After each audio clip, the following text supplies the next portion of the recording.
Hello and welcome back to Reformed Thinking. I'm looking at the stack of notes we have for today, and I have to be honest, I braced myself a little bit. It's a heavy one. It is. We are diving into a topic that feels like it goes against everything the culture screams at us 24/7. We're looking at Romans chapter 14, verses 7 and 8. Right. And if the sources are right, this text is going to challenge, really challenge the way we think about freedom, anxiety, and, even death. It is good to be here. And you are right to brace yourself. The text we are analyzing today it's not a gentle suggestion. No. It's a collision. It's a collision with the modern worldview. We are looking at sources that argue that what we typically call freedom is actually a trap. A trap. And what the Bible calls slavery. That's the only true comfort. That is the hook right there. Yeah. That's just completely upside down from how we think. So let's start with the atmosphere we live in. The source material, it describes our current cultural moment as being intoxicated with autonomy. But usually when we think of intoxication, we think of a party. We think of having a good time. True. And it feels like a party at first. Yeah. It absolutely feels like liberation. But the sources argue this is a bad kind of drunk. They talk about the exhaustion of self-creation, and I see this everywhere. You see it everywhere. It's all over the place. The slogans on social media, the ads we see, be true to yourself, follow your heart, define your own truth. It sounds so empowering on an Instagram post, right? But in reality, is it working for people? That is the question, isn't it? The sociologists, they have a name for this. They call it expressive individualism. Expressive individualism, okay. And the idea is that the highest good in life, the whole purpose of your existence, is to look inside yourself, find your unique special desires, and then express them to the world. You're the main character. You are the main character. You're the captain of your soul. You are the master of your fate. And to the modern here, my ear, that sounds great. It sounds like the American dream. No one can tell me what to do. I define my own identity. But here is where the sources just flip the script entirely. If you are the captain of your soul, you never get a day off. Right. If you're the master of your fate, you are also the one who's responsible for all the storms. Yeah, that's the part they leave out. They leave that part out. The source material argues that this so-called freedom is actually a crushing job description. Just think about it.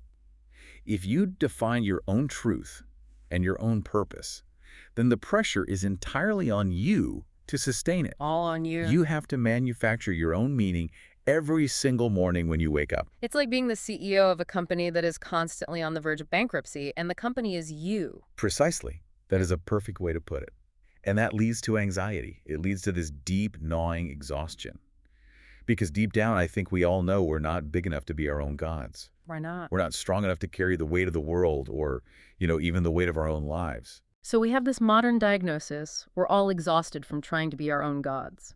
The world says self-determination is the highest good.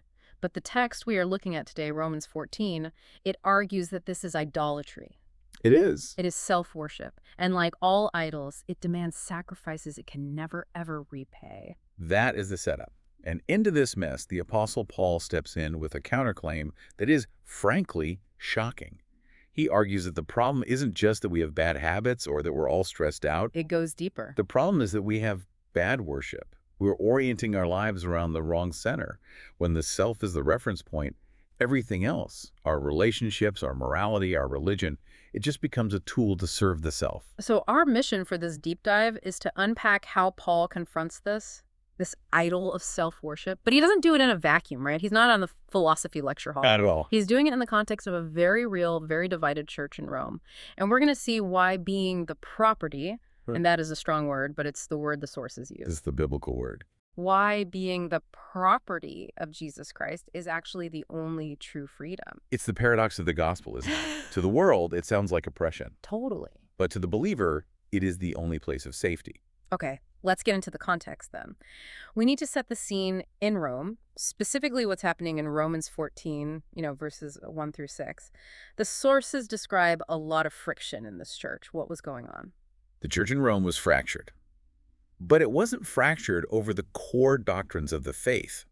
It wasn't like they were arguing about the deity of Christ or the resurrection. Okay, so not the big stuff. Not the first-tier issues. They were fighting over what Paul calls disputable matters. Secondary issues. Correct. Specifically, they were arguing about the menu and the calendar. The menu and the calendar. Meat versus vegetables. Holy days versus regular days. Now, On the surface, that sounds like they were just arguing about catering, but Paul sees right through the potluck drama to the exact same issue we just talked about. Yeah. Who is the king? Exactly. Yeah. You had two main factions. Paul identifies them as the weak and the strong. Okay, hang on. Paul calls them the weak. That feels incredibly insulting. If I'm a Jewish believer in the first century and I'm sticking to the traditions of my fathers and I'm being disciplined about my diet to honor God, I'd probably feel pretty strong in my faith. You would. So why does the source material and Paul label that as weakness? That is a great catch, and you are right. It sounds pejorative to our ears. It sounds like an insult. But the sources point out that Paul isn't talking about weakness of will. Okay. He isn't saying they are spineless or lazy. In fact, these people were very disciplined. It takes a lot of willpower to refuse meat at a feast in that culture. For sure. So what's breaking down if it's not their will? It is their conscience that is weak. Think of a weak muscle or a weak back. It can't handle heavy lifting. A weak conscience in this theology is one that is easily injured or scandalized by things that aren't actually sinful. They didn't have the strength of faith to believe that Christ had truly and fully ended the ceremonial restrictions. Okay, so let's paint the picture. You have the weak, who are primarily Jewish believers. They felt constrained to abstain from meat, probably meat that might have been sacrificed to Roman idols or wasn't kosher, and they felt they had to observe the Jewish holy days. That's right. So for them, eating a pork chop wasn't just lunch. It felt like a betrayal of God's law. Exactly. And their temptation, the sin they were prone to, was judging. They looked at the Gentile Christians eating a ham sandwich and thought, how can they be faithful? They're compromising. They're worldly. They don't take God seriously. And then you have the other group, the strong. The strong. These were mostly Gentiles, though Paul includes himself in this group. And they understood the theology of the New Covenant correctly. They knew that Christ is the fulfillment of the law. They knew that a cheeseburger cannot defile you spiritually. So they were right on the theology. They were theologically correct, yes. But their temptation was to despise. That is the word Paul uses. Despise. It meant to look down on someone with contempt. They looked at the Jewish believers and thought, oh, look at those superstitious, immature people. They are so backward. They were treating the weak as annoying impediments to their freedom. It's interesting that the sources point out this friction was really a collision of dispensations. It was. We have to zoom out and look at the timeline of the whole Bible. The sources call this redemptive history. Think of it like a play with two distinct acts. Act 1 being the Old Testament. Right. And in Act 1, the old economy holiness was very touchable. It was physical. It was geographic. If you wanted to be close to God, you had to go to a specific GPS location. Jerusalem. Right, the temple. The temple. You had to eat specific biological animals and avoid others. You had to wear specific fabrics. It's an external holiness. Precisely. But then the curtain drops.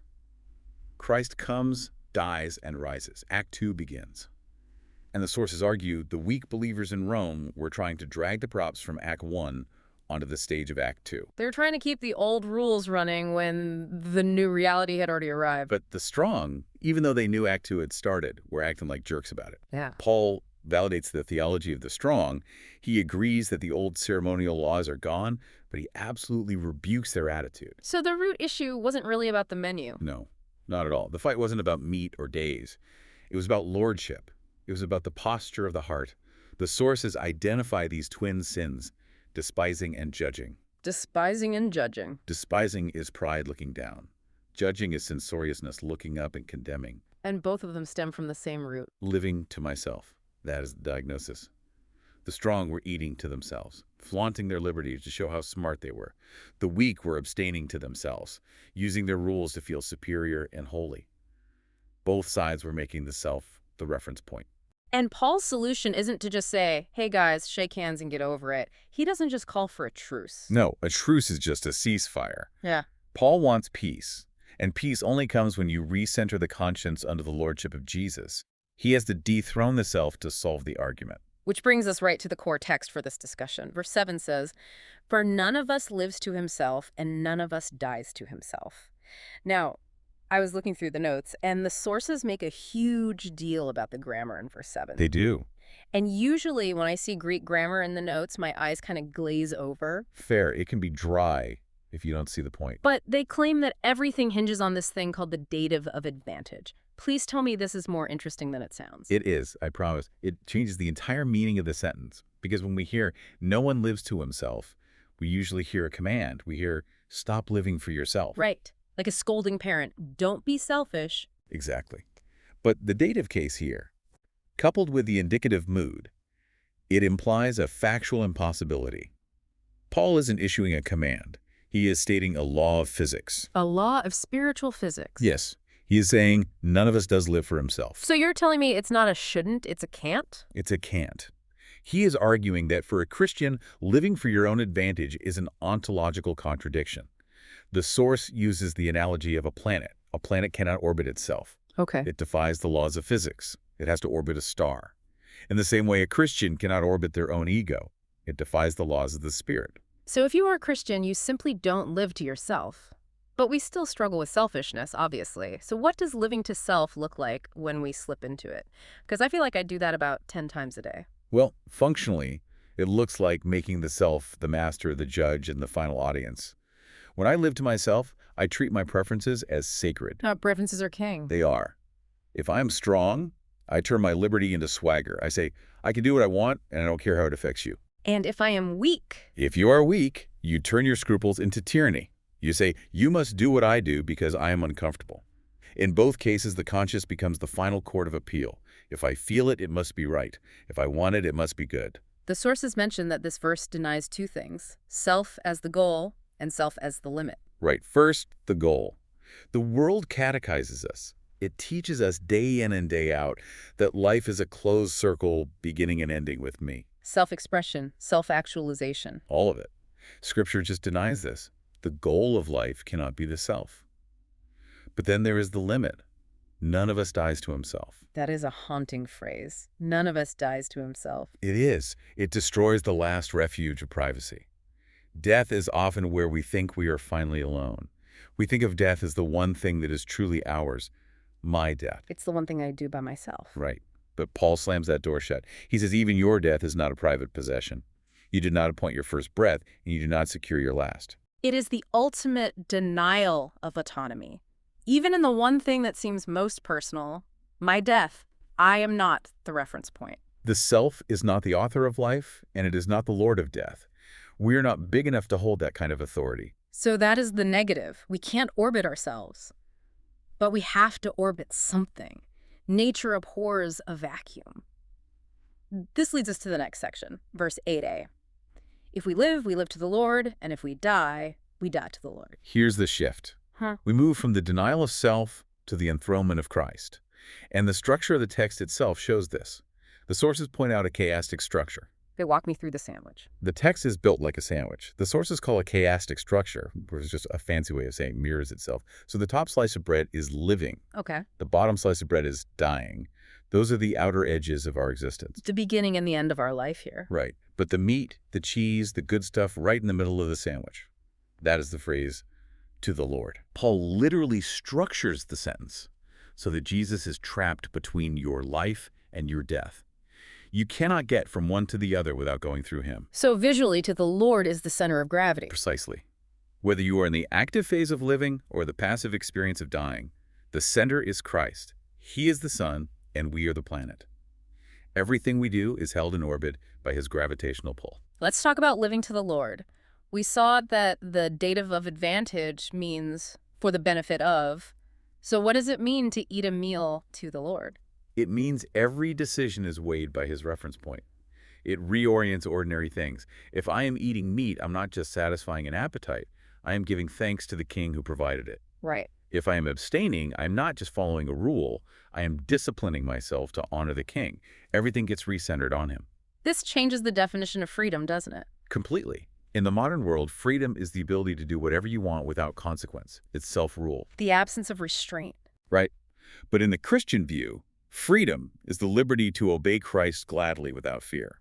It is not the right to do what you want. It is the power to do what you ought. That is a distinct difference. It is the freedom from the tyranny of self so that you can be free to serve the true master.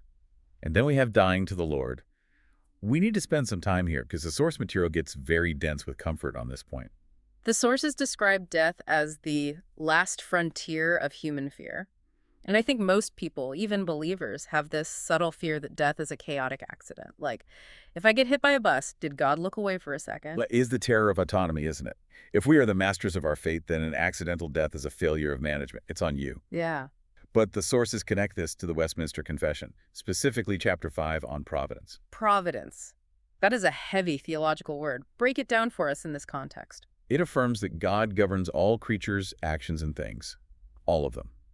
That means my death is a decreed event. It is timed by the owner. It is not an accident.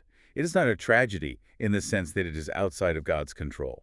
That changes the way we look at the hospital room. It changes the way we look at a car crash. It changes everything. We do not die at the whim of cancer. We do not die because of a drunk driver, ultimately. Those are secondary causes, yes, and they matter. They're real. But the primary cause is the appointment set by the Lord. The sources use the phrase "to the Lord" regarding death. Does that mean our death is actually a service, an act of service? Yes, that is the stunning part. If we die to Him, it means even our dying is an act of worship. It's the final act of obedience. We are offering our life back to the one who gave it, so we are safe in His hands even as the body fails. He hasn't lost us. He's not surprised. He is not surprised. He is simply calling us home. This leads us to the summit of the argument, the climax of it all, verse 8b. So then, whether we live or whether we die, we are the Lord's. This is the anchor.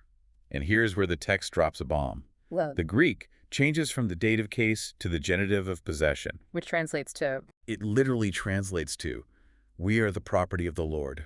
oof. Okay, I have to be honest that word property makes my skin crawl a little. In 2026, talking about humans as property, that brings up some very dark history. We think of chattel slavery. We think of human trafficking. It does. And the sources don't shy away from that discomfort. They acknowledge that our modern ears hear slavery and think of the American South. We think of oppression and abuse. Right. But Paul is writing this while looking at Roman slavery, and he is flipping the metaphor on its head to offer comfort. How on earth is being property a comfort? Well, we have to look at the historical and political context. The sources bring up the term kurios, the Greek word for Lord, in the first century, who claimed to be kurios. Caesar. Caesar. The Roman emperor claimed to be the Lord, holding the power of life and death over his subjects.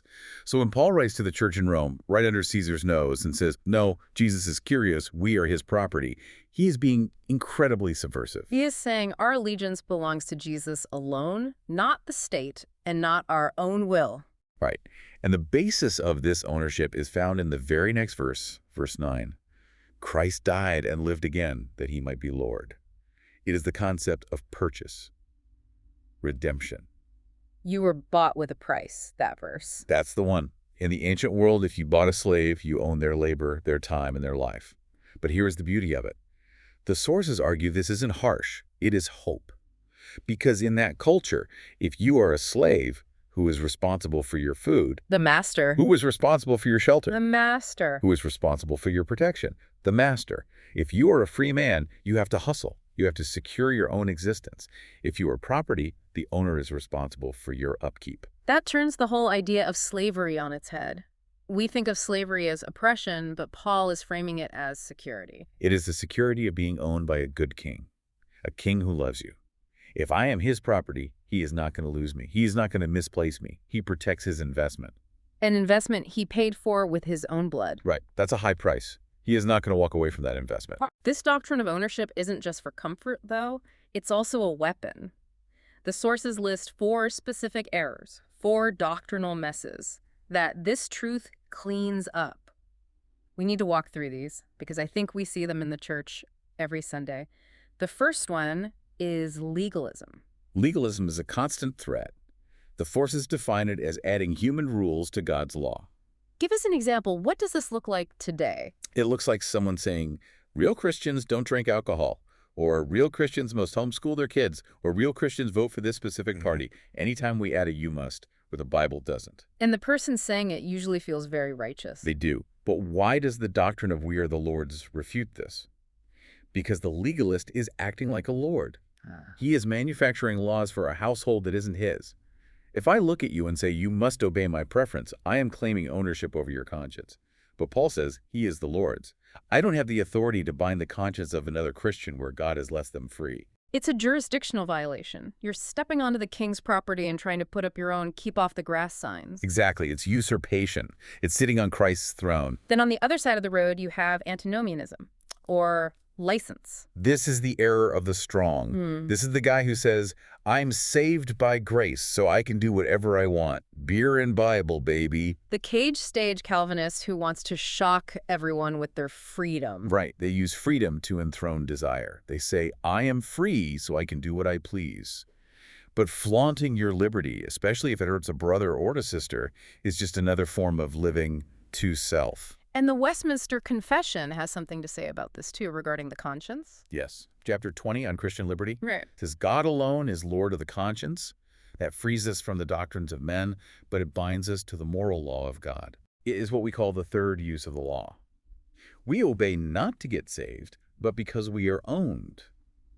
Freedom isn't the license to sin, it is the freedom to serve. If you use your freedom to sin, you are just serving a different master your own appetite. Then there is moralism. This is a subtle one. I feel like this is the default setting for a lot of modern evangelicalism. It is very subtle. Moralism tries to achieve unity through niceness or, conflict resolution techniques. He says, can't we all just get along? Let's just be polite. Let's not talk about doctrine because it divides. It prioritizes the relationship over the truth. But Paul doesn't ground unity in etiquette. He grounds it in ownership. We don't stop fighting because we're nice people. We stop fighting because we are fellow slaves of the same masters. I treat you well not because you are likable, but because you belong to the king. If I kick the king's dog, I have a problem with the king. That is a helpful image. I am not being nice to you for your sake. I am respecting the owner. Correct. Your dignity is derived from your owner. Finally, subjectivism. God told me. I feel led. This is huge in our culture. We tend to elevate our intuition to the level of prophecy. I feel like God is saying I should break up with my spouse, or I feel led to leave this church because the vibes are off. What is wrong with feelings? I mean, shouldn't we feel something in our faith? Feelings are fine as a response to truth, but they are terrible masters. The sources argue that sincerity does not equal authority. Just because you feel something deeply doesn't mean it is binding. Right.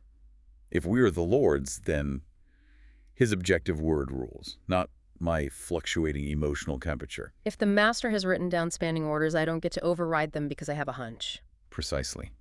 We must be ruled by Scripture, the objective word of the owner, not the subjective whims of our hearts.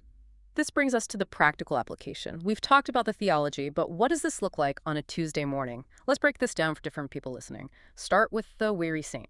This is the person I mentioned at the beginning. The person crushed by the burden of autonomy. If you are that person, if you feel like you have to hold your whole world together, manage your image, secure your future, the doctrine of ownership is the best news you will hear all week. Why? Why is that such good news? Because the burden of self-sustainment is removed. You are not a freelancer. You are staff. The master feeds and clothes his property. The sources use a tough phrase here. Anxiety is functional atheism. It is a punch in the gut, but it is accurate. When we are anxious, we are acting as if God doesn't exist or doesn't care. We are acting as if the outcome depends 100% on us. Right. But if you are property, you can sleep at night because he is awake. You don't have to be the Messiah of your own life. He already is. Now let's talk about the youth. We touched on identity earlier. This is probably the biggest topic for anyone under 25 right now. It is. Young people are under immense pressure to invent themselves. They have to curate a digital avatar, define their gender, define their purpose, build their brand. It is an exhausting performance. It's the burden of the bio. You have to write your own bio line for the world. Exactly. And the gospel comes in and says, stop. You don't have to create yourself. You already have a master. Your identity is safe in his hands. You don't need to discover who you are. You need to discover whose you are. That's a huge relief. It takes the pressure off. Yeah. You can just be a faithful servant and let him handle the identity. What about the church leaders? The sources have a specific word for office bearers, elders, and deacons. This is crucial for church health. It is so easy for a pastor or an elder to start thinking, this is my church, these are my people, I built this. Empire building. Right. Right. But Romans 14:8 says, no, they are the Lord's. Elders are under shepherds. They are tending another's property. That should make them very careful and very humble. They will give an account to the owner for how they treated his sheep. You don't beat the king's sheep. And finally, let's go back to the dying. The sources speak of the chilly waters of death. We will all face it. And when we do, if we are the Lord's, death is just a transfer of location. We move from the outer courts to the inner sanctuary. But the ownership doesn't change. It's stable. The ownership of Christ is the one reality that death cannot sever. That is a rock-solid hope. Now, before we close, I want to touch on how this theology shapes our worship. Because we don't just learn this with our heads, we practice it on Sunday. The sources suggest that a reformed liturgy should reflect this creator-creature distinction. It should. The whole service is a rehearsal of this truth. Take the call to worship. Psalm 100 is a classic example. It is He who made us, and we are His. We start the service by acknowledging we are not self-created. We are owned. We set the baseline reality right at the beginning of the service. And the confession of sin, it's not just about listing the bad things we did this week. No, it is about confessing functional autonomy. We should confess the times this week that we make decisions without consulting the King, the times we acted as if we were the center of the universe. That is the root sin. And the sacraments, specifically the Lord's Supper. The sources call it the meal of the owned. It is the family table, but it is also the visible seal of the purchase price.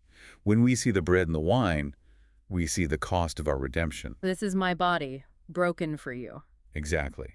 And there's a practice called fencing the table, warning people before they partake. It sounds harsh to modern ears, but it's actually about protection.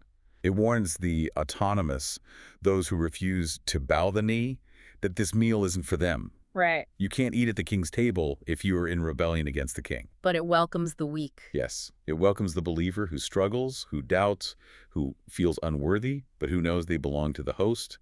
It is a feast for those who admit they are not their own. So as we wrap up, let's summarize the paradox. To the world, slavery to Christ sounds like oppression. It sounds like losing yourself. But to the believer, it is the only true freedom, because you were made to be ruled. You will serve something. You will serve your ego, your appetites, the culture, or you will serve Christ. As Bob Dylan said, you're going to have to serve somebody. He was right. And the choice is between a tyrant who hates you, which is the devil, or your own sinful flesh, and a king who died for you. It's not a hard choice when you see it clearly. Let's leave our listeners with the final image from the sources, the judgment seat. Imagine standing before God at the end of time. If you live to yourself, you die to yourself. You stand there as an unclaimed orphan. Unclaimed. Wow. You have no advocate, no owner to step forward and say, He is with me. You bear the weight of your own sins because you insisted on being your own master. That is a terrifying thought, standing there completely alone. But if you are the Lord's, you wake up in the next world and you are still safely in His hand. The owner claimed you. He steps forward and says, Father, this one's mine. I bought him. That is the difference between eternal ruin and eternal life. It is. The whole thing hinges on that. So the final question for everyone listening is simply this. Whose are you? Not who are you, but whose are you? That is the only question that matters in the end. Thank you for joining us on this deep dive into Reformed thinking. We hope this conversation helps you rest in the comfort of being owned by the King.